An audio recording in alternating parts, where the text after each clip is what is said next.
নির্মাণের কাজ শুরু করেছিলেন তাকে নির্মমভাবে হত্যা করেছিল।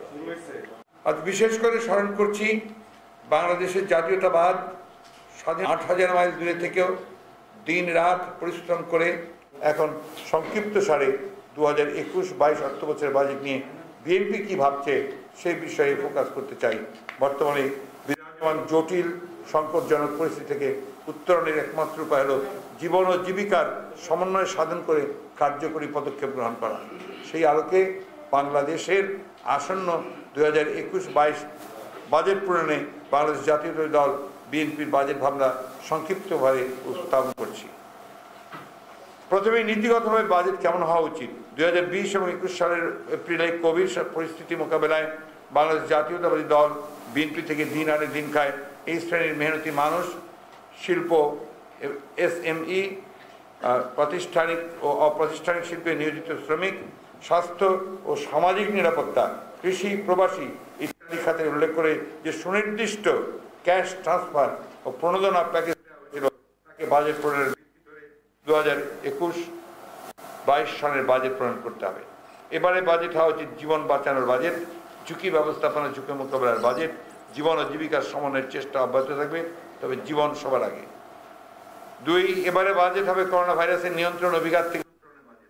3, আগামীতে বাংলাদেশকে একটি কাঙ্ক্ষিত অর্থনৈতিক শক্তি ও সমৃদ্ধ বাংলাদেশ হিসাবে গড়ে তোলার লক্ষ্যে সমন্বিত অংশীদারিত্বমূলক অন্তর্ভুক্তিমূলক অর্থনীতি ও সুশাসন ও রাষ্ট্রের সকল পর্যায়ে জবাবদিহিতা নিশ্চিতকরণের নীতি বাজেটের লক্ষ্য হিসাবে নির্ধারণ।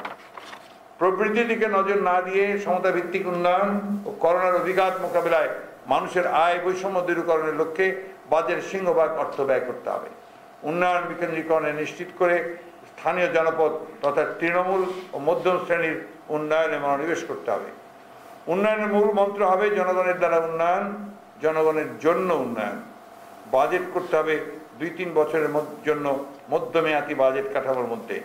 বাজেটের লক্ষ্য হবে টেকসই উন্নয়ন নিশ্চিত করার লক্ষ্যে পরিবেশ বান্ধব উন্নয়ন। প্রিয় সাংবাদিক, বাজেটে অর্থ বরাদ্দে অগ্রাধিকার, অর্থ সংক্রান্ত প্রস্তাব। স্বাস্থ্য খাতকে বাজেটের সর্বাধিক তালিকায় রাখতে হবে। চলমান বৈশ্বিক মহামারী প্রতিরোধ ও করোনা চিকিৎসা দুটি সমান্তরালে চালিয়ে যাওয়ার জন্য সর্বোত্তম ব্যবস্থাপনা নিশ্চিত করতে হবে। স্বাস্থ্য খাতে জিডিপির শতকরা 5% ব্যয় করতে হবে। নগণ্য বাজেট, চিকিৎসা উপকরণ স্বল্পতা, অবকাঠামোগত দুর্বলতা, নিম্নমানের স্বাস্থ্যসেবা, অপরিকল্পিত খরচ সহ বিভিন্ন কারণে স্বাস্থ্য খাত হুমকির সম্মুখীন। করোনা সংকট থেকে শিক্ষা নিয়ে আগামী বাজেট থেকে স্বাস্থ্য খাতের সুস্পষ্ট সংস্কার রূপরেখা দিতে হবে। জাতীয় পরিচয়পত্রের আলোকে প্রতিটি মানুষকে জাতীয় স্বাস্থ্য কার্ড প্রদানের মাধ্যমে, এটা খুব ইম্পর্টেন্ট, জাতীয় স্বাস্থ্য কার্ড প্রদানের মাধ্যমে সার্বজনীন জাতীয় স্বাস্থ্য ব্যবস্থার আওতায় আনতে হবে। দরিদ্র জনগোষ্ঠীকে স্বাস্থ্য ভাতার আওতায় নিয়ে আসতে হবে। প্রত্যেকের জন্য পারিবারিক ডাক্তার, নার্স, অবকাঠামো সহ সামগ্রিক ব্যয় নির্বাহে জিডিপির 5% বরাদ্দ করতে হবে। বিএনপি চেয়ারপারসন বেগম খালেদা জিয়া ঘোষিত বিএনপির ভিশন 2030 সকলের জন্য স্বাস্থ্য ও ইউনিভার্সাল হেলথ কেয়ারের নীতি গ্রহণ বাস্তবায়নে জিডিপির 5% ব্যয় এবং প্রত্যেকের জন্য নথিভুক্ত ডাক্তার, জিপি, আপনার যেটা বলছি যে প্রত্যেকের নথিভুক্ত ডাক্তার অর্থাৎ আপনার ফিজিশিয়ান রাখার অঙ্গীকার করা হয়েছে। প্রত্যেক জেলায় ডেডিকেটেড সংক্রামক ব্যাধি হাসপাতাল প্রতিষ্ঠা করতে হবে। করোনাকালে জেলা হাসপাতালগুলোতে করোনা বেড ও আইসিইউ বেড সংখ্যা বৃদ্ধি করতে হবে, তা উপজেলা হাসপাতাল পর্যায়ে সম্প্রসারণ করতে হবে। আমি 4 নম্বরটা আপনার এর আগে আমরা আলোচনা করেছি। আপনার প্রস্তাবটা হচ্ছে এখানে যে আপনার এই যে 2,45,00,000 দরিদ্র এবং পূর্বের 3 কোটি, যেটা আপনার প্রায় 6 কোটির মতো, এই খাতে জিডিপি 6 থেকে 7% বরাদ্দ করতে হবে এবং এই অর্থ আগামী 4 থেকে 5 মাসের মধ্যেই ব্যয় করতে হবে। অর্থাৎ এই টাকাটা এই সব আপনার দরিদ্র মানুষের হাতে হাতে পৌঁছানোর ক্যাশ ট্রান্সফারের ব্যবস্থা করতে হবে। তাহলে যারা কর্মচ্যুত বা কর্মহীন হয়েছেন বা কর্মহীন হবেন তাদের মৌলিক চাহিদা মোটামুটিভাবে পূরণ হবে। তবে সামাজিক সুরক্ষার বরাদ্দ বাড়ালেই হবে না, নতুন দরিদ্র, পুরনো দরিদ্র, ক্ষণস্থায়ী দরিদ্র চিহ্নিত করে তাদের কাছে সামাজিক সুরক্ষার অর্থ পৌঁছে দেওয়া নিশ্চিত করতে হবে। 5, লকডাউনের ফলে সবচেয়ে ক্ষতিগ্রস্ত, দিন আনে দিন খায় এই শ্রেণীর গরিব, দিনমজুর, পেশাজীবী ও নিম্ন আয়ের মানুষের প্রত্যেককে এ পর্যায়ে অনধিক বিলম্বে রাষ্ট্রীয় বিশেষ তহবিল থেকে, নট ফ্রম দ্য ব্যাংকস, রাষ্ট্রীয় বিশেষ তহবিল থেকে বিশেষ বরাদ্দের মাধ্যমে প্রাথমিকভাবে 3 মাসের জন্য 15,000 টাকা এককালীন নগদ অর্থ পৌঁছে দেওয়া নিশ্চিত করতে হবে। ভবিষ্যৎ পরিস্থিতির আলোকে প্রয়োজনে এ বরাদ্দ নবায়ন করতে হবে। বাংলাদেশ পরিসংখ্যান ব্যুরোর দেওয়া তথ্য অনুযায়ী দেশে মোট শ্রমশক্তি 6 কোটি 8 লাখ। এর মধ্যে প্রাতিষ্ঠানিক খাতে শ্রম আইনের সুবিধা পান কর্মরত জনশক্তি মাত্র 14.9%। সবচেয়ে বড় অংশ 85.1% অপ্রাতিষ্ঠানিক খাতে কর্মরত। এই হিসাবে দেশের 5 কোটি মানুষ দিন মজুরের মতো কাজ করেন, যাদের শ্রম আইন 2006 প্রদত্ত নিয়োগপত্র, কর্মঘণ্টা, ঝুঁকি ভাতা, চিকিৎসা ভাতা, বাড়ি ভাড়া সহ বেশিরভাগ অধিকারী নিশ্চিত নয়। অপ্রাতিষ্ঠানিক খাতে কর্মরত এই সকল শ্রমিকদের প্রত্যেককে রাষ্ট্রীয় বিশেষ তহবিল থেকে বরাদ্দের মাধ্যমে প্রাথমিকভাবে 3 মাসের জন্য 15,000 টাকা এককালীন নগদ অর্থ প্রদান করতে হবে। এক্ষেত্রেও ভবিষ্যৎ পরিস্থিতির আলোকে প্রয়োজনে এই বরাদ্দ নবায়ন করতে হবে। নতুন করে দরিদ্র হয়ে পড়া মানুষের সংখ্যা ও দারিদ্র্যের বর্তমান হার বিবেচনায় নিয়ে সমগ্র দরিদ্র জনগোষ্ঠীকে সুরক্ষা সহায়তার প্যাকেজের আওতায় আনতে হবে। গত বছরের অভিজ্ঞতা, দেশের আর্থসামাজিক রাজনৈতিক পরিস্থিতি বিবেচনায় নিয়ে নিরপেক্ষ দুস্থ উপকারভোগীদের তালিকা প্রস্তুত করতে হবে, যাতে রাজনৈতিক মতবিরোধের কারণে প্রকৃত দুস্থ এই মানবিক প্রণোদনা থেকে বঞ্চিত না হয়। ক্ষতিগ্রস্ত এসএমই, প্রাতিষ্ঠানিক অপ্রাতিষ্ঠানিক শিল্প ও কৃষিখাতে রাষ্ট্রীয় তহবিল থেকে বিশেষ প্রণোদনা অর্থ বরাদ্দ দিতে হবে এবং রাজনৈতিক মতাদর্শ বিবেচনায় না নিয়ে প্রত্যেক ক্ষতিগ্রস্ত শিল্পোদ্যোক্তাকে এই ঋণ প্রণোদনা দেওয়া নিশ্চিত করতে হবে। কোনো রকমেই এই ঋণ ব্যাংকের ডেপোজিটার্স মানি নির্ভর ঋণ হবে না। কোভিডকালে কয়েক লক্ষ প্রবাসী দেশে ফিরে আসতে বাধ্য হয়েছে। ক্ষতিগ্রস্ত প্রবাসীদের রাষ্ট্রীয় কোষাগার থেকে ঋণ প্রণোদনা প্রদান ব্যবস্থা করতে হবে।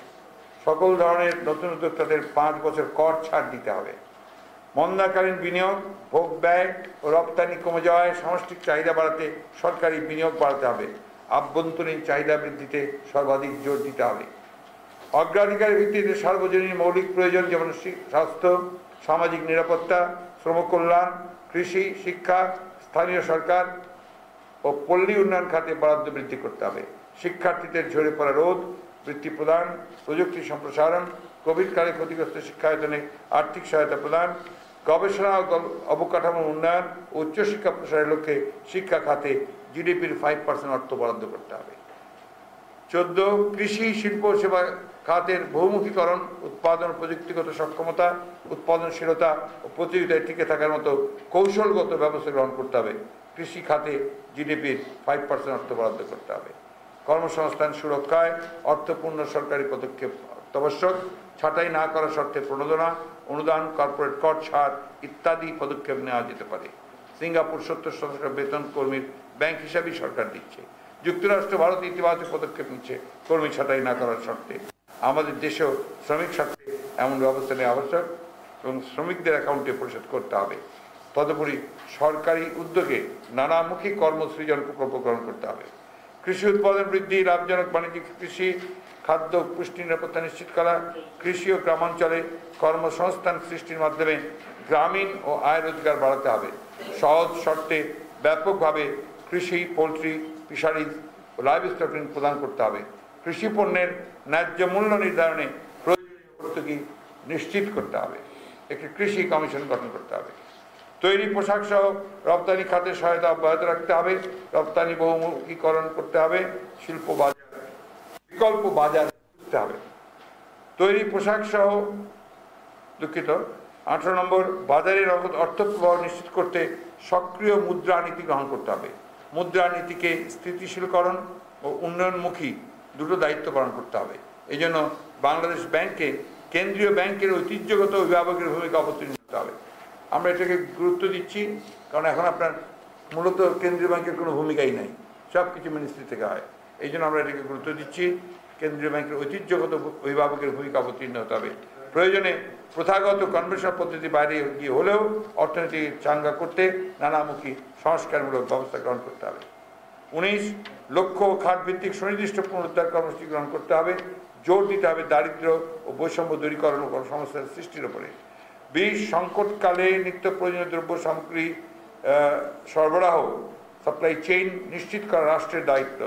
দায়িত্ব বাজেটের উপর ছেড়ে দিলে হবে না। কর্মহীন, কর্মক্ষম বেকার, কর্মে নিয়োজিত দরিদ্র জনসংখ্যার প্রাতিষ্ঠানিক জীবনচক্রভিত্তিক সামাজিক নিরাপত্তাহীনতা দূর করতে হলে তাদেরকে নগদ অর্থ সহায়তা সাপোর্ট দিয়ে সক্ষমতা তৈরি করতে হবে। কেননা এখন চলছে করোনার দ্বিতীয় ঢেউ, যা খুবই ভয়াবহ। পুনরায় করোনা হতে আরেকটি ধাক্কা এলে মানুষ আরও দুর্বিষহ পরিস্থিতিতে পতিত হবে। আর বিশ্বে ইতিমধ্যেই করোনার পুনরায় ধাক্কা দেওয়ার উদাহরণ রয়েছে। 21 সামাজিক নিরাপত্তা ব্যবস্থা প্রবর্তন, সার্বজনীন ব্যবস্থা গঠন, দক্ষতা বৃদ্ধি, শিক্ষা খাতে ব্যাপক বিনিয়োগের পাশাপাশি কৃষি শিল্প খাতে কর্মসংস্থান ধরে রাখা, নতুন কর্মসংস্থান সৃষ্টিকারী ক্ষেত্রগুলো বিশাল প্রণোদনার দাবিদার। 22 রাষ্ট্রের অর্থ জনগণের অর্থ, জনগণের অর্থ যাতে মুষ্টিমেয়র হাতে না যায়, প্রণোদনা কেবল ক্ষতিগ্রস্তদেরকেই দেয়া নিশ্চিত করতে হবে। মনে রাখা দরকার, ব্যবসা প্রতিষ্ঠান জরুরি, কিন্তু কর্মসংস্থানই মূল নিয়ামক। 23 শীর্ষ অর্থনীতিবিদদের নিয়ে উচ্চ পর্যায়ে একটি অর্থনৈতিক উপদেষ্টা পরিষদ গঠন করতে হবে। নীতি নির্ধারণী বিষয়ে আলোচনার এই প্রাতিষ্ঠানিক প্রক্রিয়াটি বর্তমানে অনুপস্থিত। বর্তমানে বিচ্ছিন্নভাবে কাজভিত্তিক কিছু কমিটি হয়, কিন্তু সার্বিকভাবে অর্থনীতি পরিচালনা করার জন্য টেকনিক্যাল জ্ঞানের যে তর্ক বিতর্ক ও আলাপের দরকার হয়, সেই প্রাতিষ্ঠানিক প্রক্রিয়াটি অনুপস্থিত। অথচ এই ধরনের কমিটি ভারত, পাকিস্তান, শ্রীলঙ্কা, নেপাল সহ অনেক দেশে আছে। মধ্য আয়ের দেশ হলে নীতি নির্ধারণী বিশ্লেষণী প্রক্রিয়ার মধ্যেও আয়ের দেশের উপযোগী হতে হবে। 24 জনগণের স্বাস্থ্য সুরক্ষায় স্বাস্থ্য ব্যবস্থাকে রেস্টোর করতে হবে, পুনর্গঠিত করতে হবে এবং দীর্ঘমেয়াদে স্থিতিশীল করতে হবে। দীর্ঘমেয়াদে এমন টেকসই স্বাস্থ্য ব্যবস্থা ইনস্টিটিউশনালাইজ করতে হবে, যাতে সাধারণ স্বাস্থ্যসেবার পাশাপাশি করোনা জাতীয় মহামারীর মতো সংকট মোকাবেলায় পর্যাপ্ত সংখ্যক বিশেষায়িত হাসপাতাল প্রতিষ্ঠা করা হয়, যারা যুদ্ধকালীন সময়ের মতো সর্বদা প্রস্তুত থাকবে একটি ইনবিল্ট সিস্টেমের আওতায়। প্রিয় সাংবাদিকবৃন্দ, অর্থ সংকুলনের উপায়, এটি আমাদের শেষ, আর এক কথা আছে, শেষ করে আসছি। অর্থ সংকুলনের উপায় আমরা বলেছি, বাজেট ঘাটতি ও জিডিপির তুলনায় ঋণের অনুপাত সহনীয় কোটায় সীমিত রাখতে হবে। মন্দায় ভোক্তার ব্যয় ও উৎপাদনের দুরবস্থায় মূল্যস্ফীতির সম্ভাবনা কম থাকলেও মূল্যস্ফীতি পরিস্থিতি কঠোর মনিটরিং করতে হবে। অপ্রয়োজনীয় ব্যয় কমাতে হবে, তবে গ্রামীণ অর্থনীতিকে চাঙ্গা রাখার স্বার্থে নানামুখী গ্রাম উন্নয়ন প্রকল্প বাস্তবায়ন করতে হবে। বিদ্যুৎ খাতে ক্যাপাসিটি চার্জ ভর্তুকি বাদ দিতে হবে। সরকারের অতিরিক্ত জনবল ইত্যাদি বিষয়ে ব্যবস্থা দিতে হবে। সহজে কর আদায়ের খাতগুলো এক্সপ্লোর করতে হবে, যেমন এদেশে কর্মরত ও নিবন্ধিত প্রায় 2.5 লাখ বিদেশি নাগরিকের কাছ থেকে ওয়ার্ক পারমিট ও আয়কর বাবদ প্রায় $1.5 বিলিয়ন আয় করা সম্ভব। ট্রান্সফার প্রাইসিং সেল সক্রিয় করে বহুজাতিক কোম্পানিগুলো থেকে কর বৃদ্ধি করতে হবে। যে সকল দেশি কোম্পানিকে গোষ্ঠীতান্ত্রিক কর সুবিধা দেওয়া হয় তা পুনর্নিরীক্ষণ করতে হবে। কর ভিত্তিক